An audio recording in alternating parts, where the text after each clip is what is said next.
Ciudad Viva.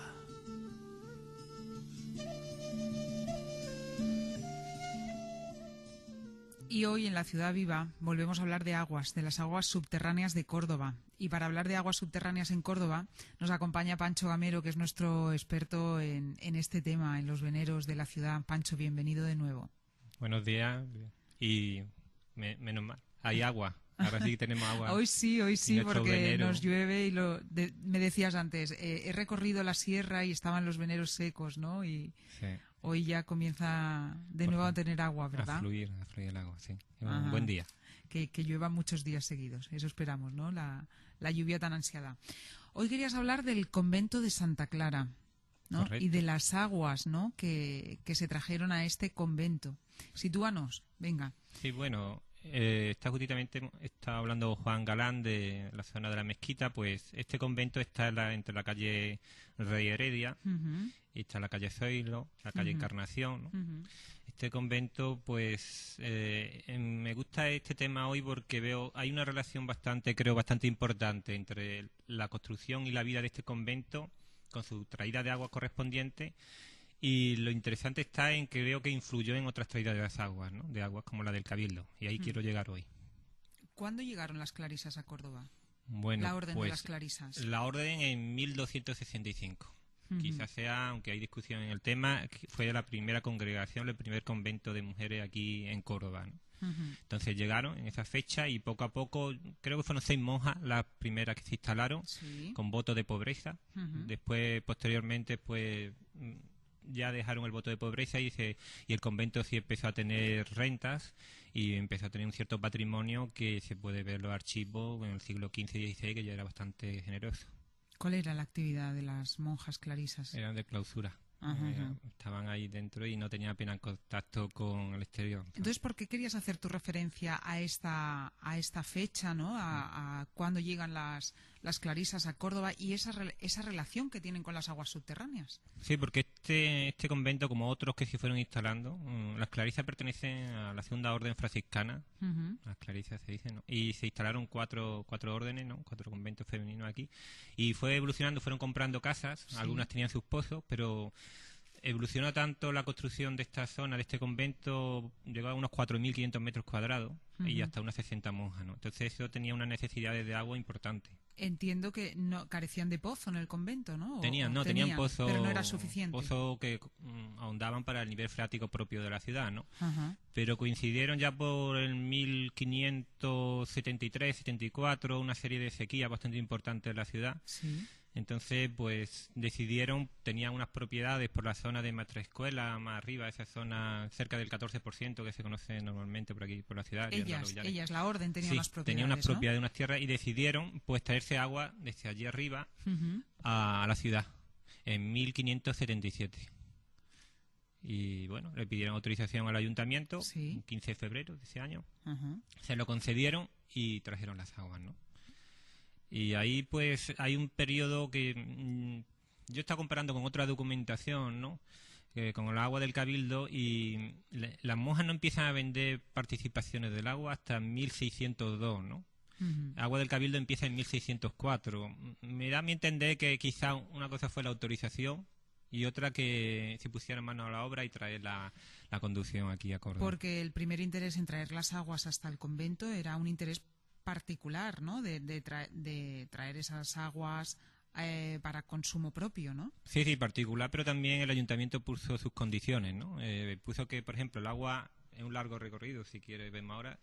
Cuando llegaban allí a la zona de la muralla de la Ronda de los Tejares, tenían la obligación de un arca que había allí que se llamaba de Maese Pedro, un señor que tenía una serie de propiedades por ahí, quizá de ahí venga el nombre de este arca, pues que no podían dar agua antes de este punto, y tenía que estar ahí contabilizada, gestionada todo el agua que recogían por todo el camino que iba bajando de la conducción de la sierra, ¿no? Y a partir de ahí, pues también tenían que pedir permiso para poder vender las participaciones de agua.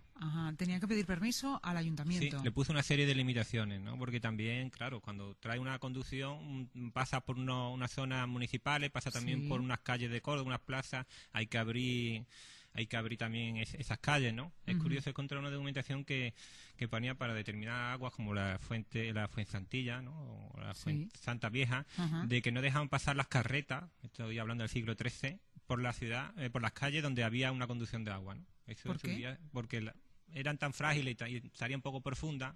Hoy en día los que quedan están medio metro, ¿no? Algunas, depende, varía, ¿no? Pero eran tan frágiles esas conducciones que al pasar una carreta la rompía. Entonces en su día estaba prohibido pasar por ahí. Descríbenos el recorrido que tenían, de forma breve, el recorrido que tenían las aguas desde el 14% hasta que llegaban al convento. Y un poco cuál era esa distribución que llegaron a hacer las clarisas de ese agua.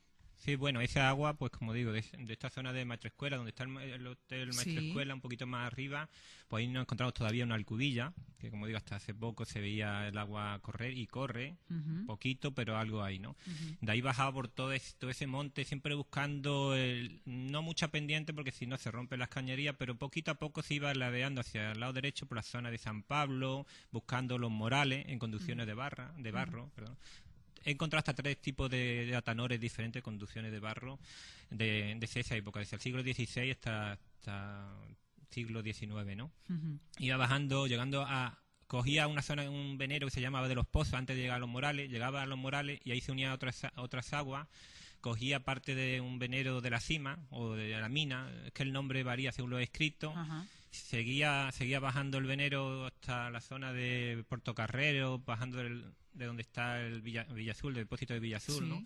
Y ya enfilaba así hasta Ronda de los Tejares, en el lado derecho, por los lados de la zona de la Victoria, ¿no? Tenía también unas propiedades ahí la iglesia, unas asas también, ¿no? De Santa Clara, ¿no? Los conventos.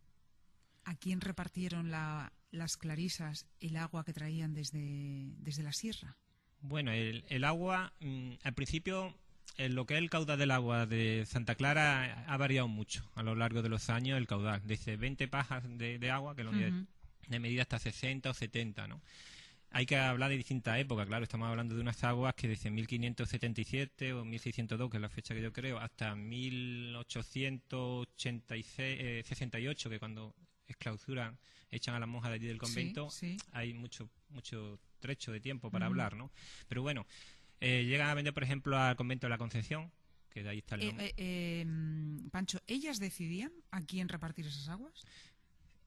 Sí, ellas vendían, ellas tenían cierta lavadeza, tenían potestad de la venta de agua, ¿sabes? Ahí se ve que no era lo mismo el cabildo catedralicio que el convento, ¿no? Aunque estaban supeditados uno a otro, pero tenían distintas competencias. Yo veo que tienen distintas competencias a la hora de la propiedad. Una cosa son las propiedades que tenía el cabildo catedralicio y otra las propiedades que tenía cada convento. Es lo que estoy viendo. Y a la hora de vender el agua, pues tenía también distintos precios. Por ejemplo, la agua del cabildo la vendían a 400 ducados, mientras que la de Santa Clara la vendían a 500. Yo imagino por la calidad. Si uno mira los restos de la tarjea en el cabildo, ve que hay mucha cal, mientras que la de agua de Santa Clara tenía mucha menos cal. Hablábamos del reparto. ¿A quién repartían? Pues al principio empezaron la venta en 1602. Como digo, tenía a conventos, como puede ser de la Concepción, a los trinitarios, a particulares en Puerta Gallego, al convento de la Encarnación en la calle de Encarnación, por ejemplo. También hubo, yo creo que se lo impuso el ayuntamiento, una venta de 2 pajas de agua para las fuentes de Ronda de los Tejares. ¿De acuerdo? Aunque creo que no sé si lo cumplieron, pero hubo otro compromiso que era en la Plaza Bares, una fuente, construí un pilón allí y también la venta de una paja, pero he encontrado después documentación en que se quejaba el ayuntamiento ya por mediados del siglo XVIII que todavía las monjas no habían dado esa agua, ¿no? Aunque nosotros podemos ver que efectivamente con el tiempo se hizo allí un pilón y una fuente, pero en el lado opuesto de lo que era el muro del convento, ¿no? Por la calle Ocio, ¿no? Y vendieron, pero no vendieron tantas aguas como fue, tantas pajas de agua como fue el agua del cabildo. Quizá porque había menos caudal o hicieron más uso, pero no hicieron tanto uso mercantil. No veo que vendieran tantas pajas de agua como las primeras. Y para acabar, Pancho, ¿por qué dices esta influencia de la traída de las aguas de la Orden de las Clarisas y las del cabildo? Sí, porque si la primera venta empieza en 1602 de las aguas, si uno mira los archivos y ve cuando empiezan las primeras ventas del agua del Cabildo en 1604, pero es que un señor que era el mayordomo del Cabildo de la Catedral, que era como el maestro fontanero, pide en 1603, en junio de 1603, perdón, el 10 de julio de 1603, propone traer agua de donde nacía el agua del Cabildo, ¿no? En cuestión de 9 meses, de septiembre a junio del año siguiente, de 1604, está la conducción y está la venta. O sea, yo creo que Juan de Ochoa, que fue el mayordomo, se dio cuenta de que había un gran potencial de negocio de vender pajas de agua, igual que Santa Clara estaba empezando a hacer 1 o 2 años antes, y a 400 ducados, que era un dinero de la época, ¿sabes? Sí. Y encontraron bastante agua de esta huerta, de Hierro y de Santa María. Entonces era un buen negocio, estaba falto de dinero también por la sequía, el Cabildo, porque dependía de la renta agraria, de los impuestos que se sacaba de ahí, y era una forma de suplementar, de tener más renta. Entonces yo creo que condicionó la traída de Santa Clara, unos años antes, la traída de las aguas del Cabildo aquí en Córdoba. Es como si hubiesen sido las pioneras, ¿no? Sí, de las aguas, digámosle, que no provenían de antes de los romanos, de los musulmanes, sino nuevas traídas de agua digámosle, del periodo cristiano, ¿no? Ya.